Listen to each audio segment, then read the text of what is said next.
नाज़रीन आदाब, मैं रिदा खानम आपका खैर मकदम करती हूँ सियासत टीवी के special programme review of newspaper में। सियासत टीवी आपके लिए लेकर आया अखबार से रिलेटेड एक ऐसा प्रोग्राम जिसमें हम आपको आज के अखबार की हम खबरों के बारे में बताएंगे। इसमें लोकल, नेशनल और इंटरनेशनल खबरों पर डिस्कशन करेंगे और आपको अहम खबरों की जानकारी देंगे। हम इस प्रोग्राम में हर ज़रूरी खबर पर रोशनी डालेंगे, चाहे वो लोकल हो, नेशनल हो या फिर इंटरनेशनल। इस प्रोग्राम में हर खबर की तह तक जाएंगे, क्योंकि कुछ अखबार की सिर्फ सुर्खियाँ बनकर रह जाती हैं या टीवी पर उनको 2 मिनट का वक्त ही मिल पाता है। लेकिन हम आपको उन खबरों के बारे में तफसील से बताएंगे। इसी के साथ हमारे साथी मौजूद हैं शाहिद उमैर, आपका खैर मकदम है। तो इस वक्त हमारे पास कुछ अहम टॉपिक्स है जिस पर हम बात करेंगे हमारे साथी के साथ। और सबसे पहले बात करते हैं जो लोकल न्यूज़ है इस वक्त लोकल न्यूज़ की बात करें तो जो बीआरएस के जो नेता हैं टी हरीश राव, उन्होंने एक बार फिर से मुख्यमंत्री रेवंत रेड्डी पर आरोप लगाया। उन्होंने कहा है कि उन्होंने जो रायतू भरोसा योजना है उसके तहत जो भी लोगों को जो लाभ मिलते हैं उसमें कटौती करने की सोची है, वो कटौती करना चाहते हैं जिससे जनता को काफ़ी नुकसान होगा। इसके बारे में आपका क्या कहना है? देखिए, जो नेता हैं बीआरएस के हरीश राव ने, उन्होंने जो यहाँ की गवर्नमेंट है कांग्रेस यानी रेवंत रेड्डी, उन पर तंज कसा है और उन्होंने रायतू जो भरोसा योजना है उस पर उन्होंने कटौती की बात कही है। और रायतू जो भरोसा है उसको यहाँ पे काफ़ी अहम माना जाता है। उन्होंने कहा है कि जो रायतू भरोसा योजना है उसके नाम पर किसानों से स्व घोषणा के साथ आवेदन करने के लिए कहा जा रहा है और शर्तों और घोषणाओं के नाम पर किसानों का अपमान किया जा रहा है। और इसी के साथ उन्होंने ये भी दावा किया है कि हमारी जब गवर्नमेंट थी तो उस टाइम एकदम बिल्कुल वक्त पे जो किसानों के पैसे थे या फिर और भी जो हमने वादे किए थे उसको पूरा किए हैं। लेकिन ये जो गवर्नमेंट है वो किसानों के साथ धोखा कर रही, जो रायतू भरोसा है उसमें कटौती कर रही, ऐसा हरीश राव ने दावा किया है। इसी के साथ उन्होंने कहा है कि जो किसान हैं, किसानों को प्रति एकड़ 15,000 रुपये दिए जाने चाहिए। रेवंत रेड्डी से यानी जो यहाँ पे कांग्रेस गवर्नमेंट है उस पर इन्होंने तंज कसा है और कहा कि जो किसान है उनको प्रति एकड़ के हिसाब से 15,000 रुपये देने चाहिए। और रायतू जो भरोसा है उस पर हरीश राव ने टिप्पणी की है। और एक तरह से कह ले तो जो कांग्रेस गवर्नमेंट है उस पर वो बहुत ही बड़े तरीके से एलिगेशन लगा है कि उन्होंने जो कांग्रेस गवर्नमेंट है कि वो जो रायतू भरोसा है उस पर कटौती करने की कोशिश कर रहे हैं। अब इसकी कितनी सच्चाई है ये तहकीकात करने के बाद ही पता चल पाएगी कि जो हरीश राव के जो एलिगेशन है उसमें कितनी सच्चाई है। जी, हालांकि शायद हमने देखा कि जो हरीश राव, उन्होंने ये भी आरोप लगाया कि जब कांग्रेस जो है विपक्ष में थी, जब यहाँ पर सत्ता में नहीं थी, तब जो है जो रेवंत रेड्डी थे वो पूरी तरह से इनके हित में थे कि जो ये जो रायतू बंधु जो योजना है वो पूरी तरह से लोगों को दिया जाना चाहिए, उसकी जो राशि है लोगों तक पहुंचाई जानी चाहिए। लेकिन जब वो सत्ता में आए हैं तो उनका एक नया ही रूप देखने को मिल रहा है। वो हर चीज़ में कटौती करने की सोच रहे हैं, इससे लोगों को काफ़ी नुकसान पहुंच रहा है और लोग कहीं ना कहीं उनसे निराश होते जा रहे हैं।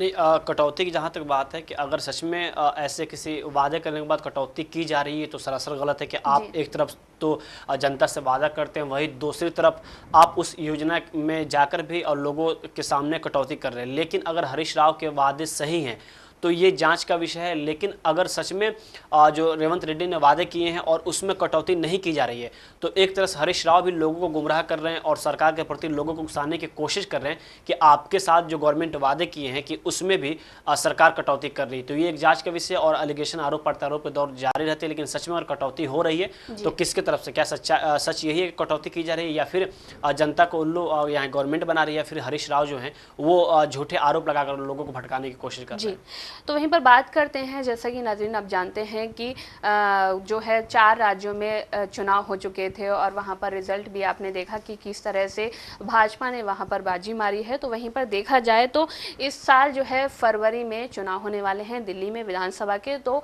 कई सारी पार्टियां पूरे ज़ोर शोर से लगी हुई हैं और अपने आप को दिखाने की और जिताने की कोशिश कर रही हैं। और उनका दावा है कि हम यहाँ पर पूरे दमखम के साथ, पूरे जनता का जो उन पर आशीर्वाद है, पूरे आशीर्वाद के साथ हम सत्ता में आएंगे। वहीं पर अरविंद केजरीवाल को देखा जा रहा है कि अरविंद केजरीवाल पूरी तरह से जुटे हुए हैं इन सारी चीज़ों में और उनका दावा है कि हम कहीं ना कहीं जनता के दिलों पर राज करते हैं और जनता ने हमें इतने सालों से जिताया तो आगे भी जनता हमें जिताएगी।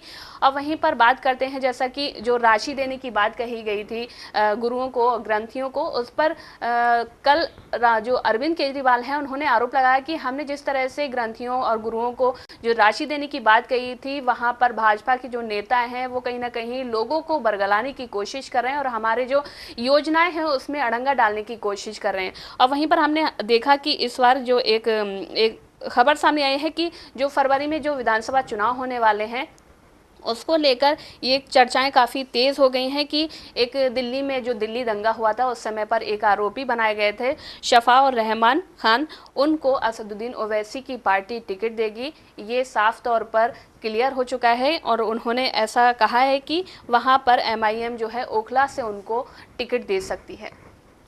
देखा, दिल्ली की बात की जाए तो दिल्ली में लगातार वादे किए जा रहे हैं। अगर आपने अभी आम आदमी पार्टी का जिक्र किया कि देखा गया कैसे कि उन्होंने जो दूसरे समुदाय के लोग हैं, जो पंडित हैं, जो ग्रंथी हैं, उनको वहाँ की जो गवर्नमेंट वो 18,000 रुपये देने की योजना बनाई है और उन्होंने वादा किया। इलेक्शन में खैर वो आम बात है, वादे होते रहते हैं, लेकिन वही उसका दूसरा पक्षधर ये भी है कि एक तरफ आप इधर वादे कर रहे हैं जो ग्रंथी है उनको पैसा देने के लिए, लेकिन वही दूसरी तरफ दिल्ली के जो मौलाना है जिनसे आपने वादा किया था पैसे देने के लिए, अब वो आपके घर के बाहर प्रदर्शन कर रहे हैं, लेकिन आप उनको जो वादे किए गए जो रकम है उसको अदा नहीं कर पा रहे। हालांकि जो मौलाना है वो आपसे मिलने की कोशिश भी कर रहे हैं, लेकिन आपने अभी तक उनसे नहीं मिला।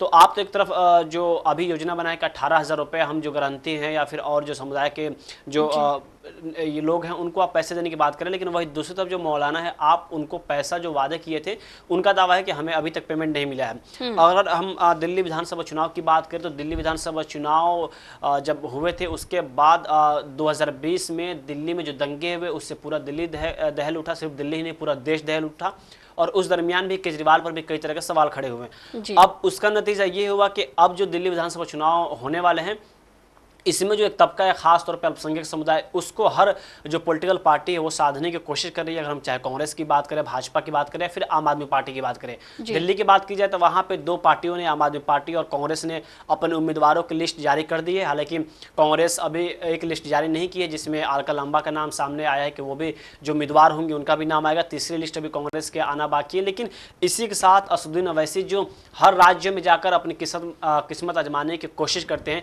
बिहार में भी देखा गया कि उनके अच्छे खासे विधायक जीत गया, लेकिन इत्तेफाक से 4 जो विधायक है वो पार्टी बदलकर राजद में शामिल हो गए।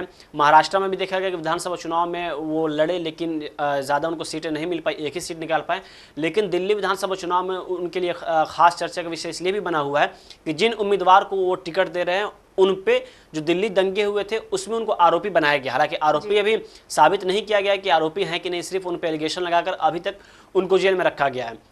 अगर हम ताहिर हुसैन की बात करें तो दिल्ली दंगे में ताहिर हुसैन जो कि आपके पहले पार्षद थे, आपने उनको निष्कासित कर दिया, पार्टी से निकाल दिया जब उन पे एफआईआर दर्ज हुई। अभी भी उन पे आरोप नहीं साबित हुए हैं कि सच में वो आरोपी हैं कि नहीं। लेकिन अगर हम ओवैसी की बात करें तो सबसे पहले ताहिर हुसैन को उन्होंने उम्मीदवार बनाया, उसके बाद से ही दिल्ली की जो सियासत है उसमें काफ़ी गर्माहट शुरू हो गई, क्योंकि असदुद्दीन ओवैसी पर लगातार कई तरह के आरोप लगते रहे हैं। लेकिन वही अब आरोप ये भी लगे हैं कि असदुद्दीन ओवैसी सिर्फ ऐसे आरोपियों को टिकट दे रहे हैं जो नफरती काम करते हैं। लेकिन ओवैसी ने यह भी कहा है कि अभी उन पर सिर्फ आरोप लगे हैं, आरोप तय नहीं हुए हैं और उनका हक है चुनाव लड़ने का।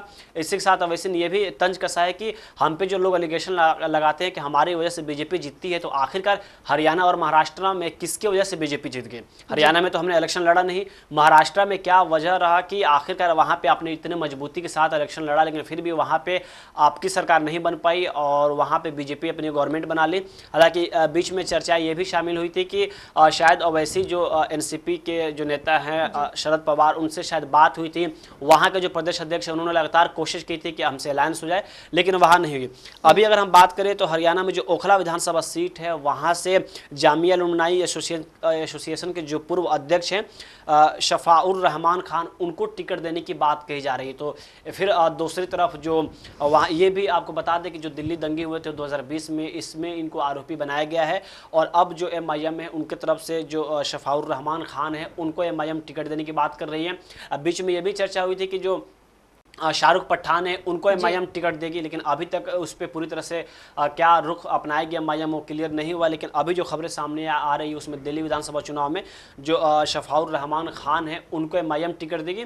तो देखिए कि कैसे सबसे बड़ी बात यह भी है कि जो ताहिर हुसैन है वहाँ के जो अभी वर्तमान जो विधायक है उन्होंने ताहिर हुसैन को समर्थन दे दिया है, तो अब इससे ये लग रहा है कि उनके लिए और राह आसान हो। लेकिन देखा यह भी जाता है कि जब से दिल्ली दंगे हुए उसके बाद जो एक खास तबका है वो खास तौर पे से जो आम आदमी पार्टी जो केजरीवाल हैं उनसे खासा नाराज़ है, और शायद इसी चीज़ को साधते हुए जो अगर अवैसी की हम बात करें तो हैदराबाद से चलकर दिल्ली गए हैं। हालांकि अगर हम देश की बात करें तो देश में सबको आज़ादी है कि आप किसी भी राज्य में चुनाव लड़ सकते हैं, लेकिन असदुद्दीन अवैसी पर लगातार यही आरोप लगते रहे कि वो बीजेपी के बी टीम बनकर काम करते हैं, लेकिन वही उसके वो कटाक्ष करते हैं कि आखिरकार हमारे लीडरशिप कब खड़ी होगी।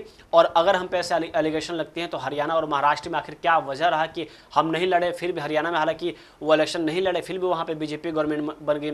महाराष्ट्र में इलेक्शन लड़े भी लेकिन उससे खासा नुकसान नहीं हुआ, लेकिन फिर भी देखा गया कि महाराष्ट्र में भी उनकी गवर्नमेंट, उनके मतलब अगर हम कांग्रेस की बात करें, इंडिया अलायंस की बात करें तो उनकी गवर्नमेंट नहीं बन पाई है। लेकिन देखने वाली बात होगी कि दिल्ली विधानसभा चुनाव हालांकि शायद बहुत कम सीटें आई जैसा कि उन्होंने उम्मीद की थी, वो अपनी उम्मीदों पर खरे नहीं उतर पाए, उनके जनता ने उनको समर्थन नहीं दिया। आखिर क्या वजूहात रही होंगी इसके पीछे, लेकिन असदुद्दीन ओवैसी का यही कहना है, जैसा कि अभी उन्होंने जिस तरह से बात की है कि जो दिल्ली दंगे में जो आरोपी बनाए गए थे शफा और रहमान खान, उनको टिकट दिया जाएगा। हालांकि उन्होंने एक चैनल से बातचीत करते हुए कहा, जैसा कि उनसे एक पत्रकार ने पूछा कि आपने एक आरोपी को टिकट दिया है, तो उन्होंने वहीं पर बात करते हुए कहा कि 2020 में ये दंगा हुआ था और उसमें हालांकि वो अभी भी साबित नहीं हो पाए कि वो जो आरोपी हैं वो रियल आरोपी है या नहीं, लेकिन फिर भी अभी तक वो जेल काट रहे हैं, जेल में सजा काट रहे हैं। 4 साल हो गए लेकिन अभी तक वो जेल से बाहर नहीं आ रहे हैं। और उन्होंने कहीं ना कहीं मुसलमानों को लेकर एक बड़ी बात कही, उन्होंने कहा कि अगर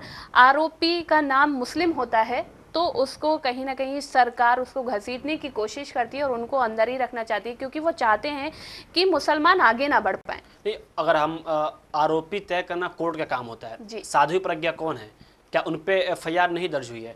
हम अगर ब्रिजभूषण शरण सिंह की बात करें, उन पे एफआईआर दर्ज नहीं हुई, तो आरोपी तय करना कोर्ट का काम होता है। और अगर हम बात करें किसी खास समुदाय की जब बात आती है तो उस पर कई तरह के एलिगेशन लगते हैं। हालांकि अगर हम कांग्रेसी की बात करें, बीजेपी की बात करें, तो कोई ऐसी पार्टी नहीं है जिसके पार्टी के नेता पे कई तरह के आरोप और एफआईआर न चढ़ पाए। अभी कुछ दिन पहले हम लोगों ने न्यूज देखा था कि कैसे उत्तर प्रदेश में जो अब ये आरएसएस के जो बजरंग दल के जो कुछ कार्यकर्ता थे जिन पर कई तरह के एलिगेशन लगे थे, खुद वहां की गवर्नमेंट ने उनके केस को वापस ले लिया। तो अगर हम आरोपी की बात करें तो जब आरोपी जब किसी खास समुदाय का होता है और वो पार्टी उस इंसान को कोई अलग पॉलिटिकल पार्टी टिकट दे दे तो उस पर कई तरह के आरोप लगते हैं। लेकिन वही अगर हम बीजेपी की बात करें, अगर वो किसी पॉलिटिकल पार्टी को अगर किसी इंसान को टिकट देती है तो उस पर ये आरोप बिल्कुल खारिज हो जाते हैं। जी, तो वहीं पर बात करते हैं महाराष्ट्र की। महाराष्ट्र में ऐसा कहा जा रहा है कि महाराष्ट्र की सियासत 360 डिग्री घूमने वाली है।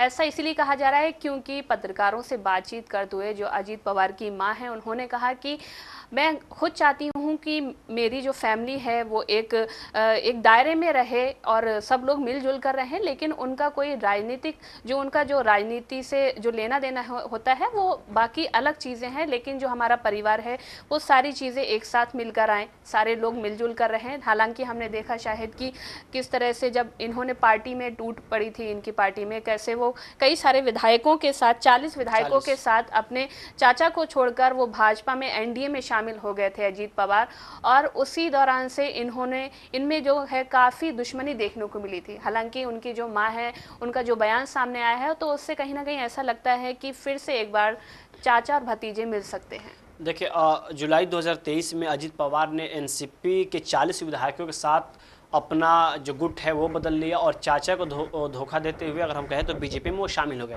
लेकिन वही अब चर्चा का विषय इसलिए बना हुआ है क्योंकि अजीत पवार की जो मां है आशा पवार, वो मंदिर में गई पाठ पूजा करने, और जब पत्रकारों ने उनसे पूछा कि आखिर मन्नत आपने क्या मांगा तो उन्होंने ये कहा कि मेरी मन्नत यही है कि एक बार फिर से जो चाचा भतीजे के बीच जो टूट है वो एक साथ हो, और मैं चाहती हूँ कि जो पवार फैमिली है वो साथ में आ जाए। अब इसके बाद से चर्चाओं का बाजार और गर्म हो गया। वही कुछ लोगों का दावा ये है, जो पार्टी के जो कार्यकर्ता हैं, जो आम नेता हैं या फिर कह लो जो बड़े नेता भी हैं, अजीत पवार की बात करें या फिर हम शरद पवार गुट की बात करें, तो कुछ नेताओं का मानना ये है कि हम सब भी यही चाहते हैं कि दोनों चाचा भतीजा एक साथ हो। लेकिन वही कुछ नेताओं का ये भी मानना है कि दोनों गुट में कुछ ऐसे लोग भी हैं जो नहीं चाहते चाचा और भतीजा एक साथ हों। देखा गया कि जब इस बार गवर्नमेंट वहाँ पर बनी तो कैसे अजीत पवार को भी सीटें कुछ ज़्यादा नहीं मिली। हालांकि जब मंत्रिमंडल की बात हुई, मुख्यमंत्री की बात आई तो कहा यही जाता था कि कि अजीत पवार को कोई दिक्कत नहीं, वो कहते हैं कि हमें उप मुख्यमंत्री चाहिए और मैं वहां पे सेफ हूं।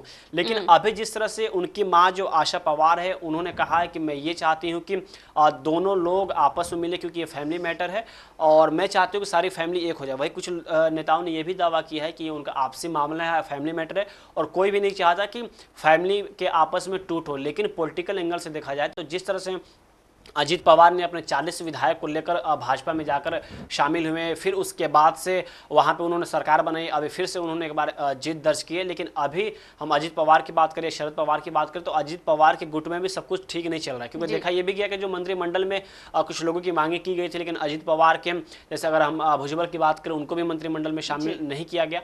तो इस तरह के तमाम दांव पेच चले जा रहे हैं। लेकिन अभी जिस तरह से आशा पवार, उनकी माँ, उन्होंने मन्नत मांगी है, तो ये देखने वाली बात होगी कि आने वाले वक्त में क्या सच में चाचा और भतीजे की जोड़ी बैठ पाती है या सिर्फ ये मन्नत ही बनकर रह जाती है। अगर हम महाराष्ट्र की बात करें तो वहाँ पे जो ये शिवसेना की तरफ से अगर बात करें, उद्धव ठाकरे हैं, वहाँ पे जो विधानसभा चुनाव में उनको करारी हार का सामना करना पड़ा, उसको लेकर वो बैठक करने वाले हैं और ये बैठक मातोश्री में होगी 7 जनवरी को। और इस बैठक में उन विधानसभाओं पर चर्चा होगी जहाँ पे उनकी पार्टी को हार का सामना करना पड़ा। वो विधायक होंगे, वहाँ के जो नेता हैं, प्रदेश जो हम माफ़ कीजिएगा जो जिला अध्यक्ष हैं, वो शामिल होंगे और तमाम मुद्दों पे बात होगी। और इसी के साथ वहाँ पे जो बीएमसी चुनाव होने वाले हैं, उस पर भी जो उद्धव ठाकरे है वो अपनी पूरी मजबूती के साथ लड़ने जा रही है। और ये भी कहा जा रहा है कि बीएमसी चुनाव में कोई अलायंस नहीं होगा। अभी तक दावे यही किए जा रहे हैं, लेकिन अभी पूरी तरह से इस पर बात साफ नहीं हुई है कि कोई अलायंस होगा कि नहीं, क्योंकि कहा यह भी जाता है कि लंबे समय से उनका ही कब्जा रहा है।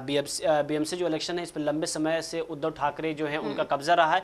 एक बार फिर बीएमसी चुनाव वहाँ पे होने वाले हैं और इसको भी लेकर उद्धव ठाकरे की गुट है, जो पॉलिटिकल पार्टियाँ हैं, वो पूरी तरह से अपनी कमर कस ली हैं। कार्यकर्ता जो हैं, उद्धव ठाकरे का ये दावा है कि जो कार्यकर्ता है वो लगातार यही करें कि यहाँ पे हम खुद अकेले अपने दम पे चुनाव लड़े, क्योंकि देखा जाता है काफ़ी सालों से उनका कब्जा रहा है। लेकिन जो 7 जनवरी को बैठक होने वाली है, उसमें विधानसभा चुनाव में जो उद्धव ठाकरे को हार का सामना करना पड़ा वो, और इसी के साथ जो बीएमसी इलेक्शन होने वाले हैं, इन दोनों पर मंथन होगी और बीएमसी चुनाव में आगे क्या रणनीति हो, इस पर चर्चा की जाएगी। जी, आपने बात की कि जिस तरह से जो बीएमसी चुनाव होने वाले हैं उसको लेकर जो उद्धव ठाकरे हैं वो एक बैठक करेंगे कुछ लोगों के साथ, अधिकारियों के साथ, कुछ अपने विधायकों के साथ। लेकिन वहीं पर बात करें, जैसा कि उन्होंने कहा कि अलायंस की बात नहीं होगी, हम अलायंस नहीं करेंगे। लेकिन हमने देखा महाराष्ट्र में जिस तरह से चुनाव हुए थे, उसके रिजल्ट जब सामने आए थे, तभी जो यूबीटी के नेता थे उनकी तरफ से कुछ प्रतिक्रियाएं सामने आ रही थी। ऐसा लग रहा था शायद कहीं ना कहीं ये अलायंस को लेकर उनमें कहीं ना कहीं रिग्रेट है। उन्होंने ऐसा कहा था कि अगर हम काश अलायंस ना करते तो हमें काफ़ी सीटें मिल सकती थी। जी नहीं, अगर विधानसभा की बात करें महाराष्ट्र में, तो वहाँ पे जिस तरह से बीजेपी अपने दमखम से चुनाव लड़ी, कहा यह भी जा रहा है कि बीजेपी ने तो इलेक्शन लड़ा, लेकिन पैसे की जो बात सामने आई है तो उद्धव ठाकरे की भी वहाँ पे पकड़ अच्छी मानी जाती है। लेकिन अगर कांग्रेस और उद्धव ठाकरे, हालांकि समाजवादी पार्टी को भी कुछ लोगों ने समर्थन दिया, तो ये कहना मुश्किल होगा कि उद्धव ठाकरे को ज़्यादा सीटें आती। लेकिन महाराष्ट्र इलेक्शन में देखा गया कि इलेक्शन से कैसे खुद कुछ दिन पहले वहाँ के जो जाने माने बाबा सिद्दीकी हैं, उनकी जो हत्या की गई, उसको लेकर और महाराष्ट्र में एक तरह से भूचाल आ गया। तो ये सब सारी चीज़ें मेंटेन करना काफ़ी मुश्किल था। लेकिन जो उद्धव ठाकरे का दावा ये था कि विधानसभा चुनाव में हम अकेले शायद लड़के तो सीटें ज़्यादा आती। लेकिन अगर उद्धव ठाकरे को अगर ये पता होता तो शायद वो अलायंस नहीं करते और हार के बाद अपने अपने बयानबाजी शुरू होती। लेकिन अभी बीएमसी जो चुनाव होने वाले हैं, उसमें देखने वाली बात होगी कि जो कई सालों से उस सत्ता पर वो काबिज थे, तो क्या सच में इस बार फिर अपनी गद्दी बचा पाते हैं या इसमें भी वो उनकी रणनीति फेल हो जाती है।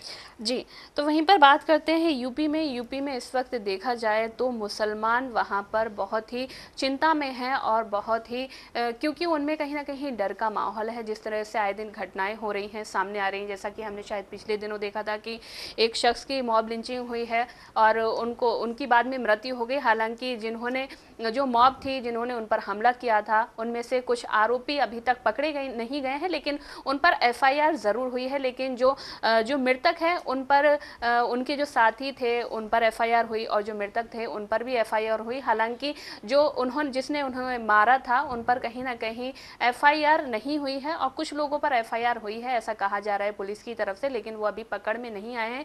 वहीं पर एक और मामला सामने आया है कि यूपी में बरेली है, वहाँ पर आला हजरत में कुछ छात्र जा रहे थे, वहां पर कुछ हिंदू युवकों ने उनको पकड़ लिया और बेल्ट से पिटाई की, और पिटाई करते हुए एक सोशल मीडिया पर उन्होंने बाकायदा एक पोस्ट जारी किया है, एक वीडियो जारी किया है, और उसमें JSR का नारा लगाते हुए वो लोग उनको मार रहे हैं और कुछ अतरंगी जो है गाने भी बजा रहे हैं। और ऐसा कहा जा रहा है कि ये वीडियो अभी फिलहाल के ही दिनों का है, लेकिन वहाँ पर अगर सवाल उठता है कि वहाँ पर पुलिस प्रशासन क्या कर रहे हैं, वहाँ पर सरकार क्या कर रही है, लेकिन अगर बात की जाए सरकार की चाहे तो सरकार कहीं ना कहीं एक पक्ष के खिलाफ है, जो मुस्लिम समुदाय है उसके खिलाफ है, क्योंकि मुस्लिम कहीं ना कहीं वहाँ पर डरे हुए हैं। मुस्लिमों के मन में एक खौफ है कि अगर हम कुछ भी करेंगे, हम इतना सा भी करेंगे तो हमें कहीं ना कहीं जेल में डाल दिया जाएगा और हमें लिंच कर दिया जाएगा। और ऐसा इसलिए कह रहे हैं क्योंकि जिस तरह से हमने देखा था शाहिद, संभल में जो घटना हुई थी, वहाँ पर जो एक पुलिस वाले थे अनुज चौधरी, उन्होंने जो इनकाउंटर किया था 5 लोग जिसमें मरे थे, उन्होंने हालांकि बाद में ऐसा कहा जा रहा है कि उन्होंने ऐसा कहा था कि हम अपनी आत्मरक्षा के लिए हमने ऐसा कदम उठाया था। लेकिन वही अनुज चौधरी आजकल देखे जा रहे हैं सोशल मीडिया पर, बहुत ही वायरल हो रहे हैं कि वो एक गदा उठाकर रथ यात्रा में शामिल हो रहे हैं और कहीं ना कहीं अपने आप को हिंदू दिखाने की कोशिश कर रहे हैं। देखिए, अगर उत्तर प्रदेश की बात की जाए तो उत्तर प्रदेश में ऐसी वारदात कोई नई नहीं है। बता दें कि बरेली के जो आला हजरत दरगाह है, वहाँ पर कुछ मदरसे के जो छात्र हैं वो जा रहे थे, उनके बाद कुछ वहाँ पे आपत्तिजनक जो लोग हैं वो आए और देखा गया हाथ में कैसे बेल्ट लिए हुए हैं, और आरोप ये है कि उनको जय श्री राम का नारा लगवाने की कोशिश की गई, और वीडियो जो डाले गए उस पर भी वीडियो पे कुछ आपत्तिजनक गाने पोस्ट किए गए हैं और हाथ में बेल्ट भी है। कई तरह के आरोप लग रहे हैं। हालांकि अगर हम बात करें बरेली पुलिस की तो उनकी काफ़ी अच्छी पहल मानी जाती है। लगातार कोशिश करते हैं वो कि समाज में भाईचारगी रहे, शांति रहे। लगातार फ्लैग मार्च भी करते हैं। हमने उनका ट्विटर हैंडल चेक किया। लगातार मतलब अपने इलाके को शांत रखने की पुरजोर वो कोशिश करते हैं। लेकिन अभी जिस तरह से बरेली में ये वारदात सामने हुई है, उन्होंने सोशल मीडिया प्लेटफॉर्म एक्स से पता चला है कि इस संबंध में बरेली पुलिस का बयान सामने आया। उन्होंने कहा है कि बरेली पुलिस के आधिकारिक पोस्ट में कहा गया है कि इस मामले में थाना बरेली कोतवाली में प्राप्त तहरीर के आधार पर सुसंगत धाराओं में केस दर्ज किया गया है। वीडियो में दिख रहे युवकों को चिन्हित करते हुए नियमानुसार विधिक कार्रवाई की जा रही है। लेकिन जिस तरह से वीडियो में देखा जा रहा है कि पूरी तरह से उनके जो चेहरे हैं वो साफ तौर पर दिख रहा है, लेकिन अभी तक उनकी, जिस वक्त तक हम लाइव कर रहे हैं, अभी तक इस मामले में कोई अभी आधिकारिक पुष्टि नहीं हुई है कि उन पे FIR दर्ज करने के बाद क्या अभी तक गिरफ्तारी हुई है कि नहीं। लेकिन देखा जा रहा है कैसे उत्तर प्रदेश की गली की बात करें या चौक चौराहा की बात करें, वहाँ पे किसी एक खास समुदाय के ऊपर कैसे टारगेट किया जा रहा है। वीडियो में साफ दिख रहा है कि जो मदरसे के बच्चे हैं वो जा रहे हैं, शांति से हो जा रहे हैं, लेकिन जो सड़क है, जो गली है, वो काफ़ी सन्नाटा है और वहाँ पर कुछ लोग खड़े होकर उन पर जबरन किसी दूसरे धर्म के नारे लगवाने की कोशिश कर रहे हैं। हाथ में बेल्ट भी है। अच्छी बात यह है कि उन पर कोई ऐसी खबर सामने नहीं है जिसको लेकर और ज़्यादा माहौल बिगड़े। लेकिन बरेली पुलिस है जो लगातार ये दावा करती है कि हम अपने इलाके में शांति की कोशिश करते हैं। ट्विटर हैंडल पर भी लगातार उनके यही दावे किए जा रहे हैं। लेकिन अभी इस मामले में बरेली पुलिस खामोश क्यों है? क्या सिर्फ FIR दर्ज कर लेने से ये मामले शांत हो जाएंगे, या सच में अगर आगे ऐसी घटनाएं सामने आ रही उसको रोकने के लिए अगर वक्त पर कार्रवाई कर ली जाए तो शायद आने वाले वक्त में ऐसी घटनाएं नहीं हो। तो बरेली पुलिस के लिए भी ये चैलेंज है कि क्या सच में वो कम वक्त में इनकी गिरफ्तारी कर पाती है कि नहीं, और जो लगातार वो दावा कर रही है कि हम अपने इलाके में शांति करने की कोशिश कर रहे हैं, तो इन सब मामलों वो कितने निष्पक्ष काम करती है। जी, हालांकि शायद हमने देखा है कि यूपी की जो पुलिस है कहीं ना कहीं ऐसा लगता है कि वो सरकार के दबाव में है, जैसा कि हमने संभल में देखा। और बाकी जगहों पर अगर कुछ भी घटनाएं होती हैं, मुसलमानों के खिलाफ कुछ भी घटनाएं होती है, तो वहाँ पर पुलिस एकदम शांत बैठ जाती है, जैसा कि हमने संभल में देखा। और बरेली की आपने बात कही कि बरेली की पुलिस जो है शांति व्यवस्था में सबसे आगे रहती है। वो अपने इलाके में शांति व्यवस्था चाहती है, शांति का माहौल चाहती है। तो देखने वाली बात ये होगी कि आगे इसमें क्या कार्रवाई होगी। लेकिन वहीं पर अगर हम बात करें यूपी सरकार की, तो यूपी सरकार इन लोगों को कहीं ना कहीं ऐसा दिखाने की कोशिश कर रही है। ये लोग ऐसा, क्योंकि यूपी के जो लोग हैं, यूपी की जिस तरह से ये जो लिंच करते हैं, या जो ये घटना सामने आई है आला हजरत में जो स्टूडेंट जा रहे थे उनके साथ मारपीट की गई, तो वो कहीं ना कहीं एक ऐसा दिख रहा है कि वो सरकार के संरक्षण में है। उनको पता है कि अगर हम ऐसा काम करेंगे तो सरकार हमें संरक्षण देगी।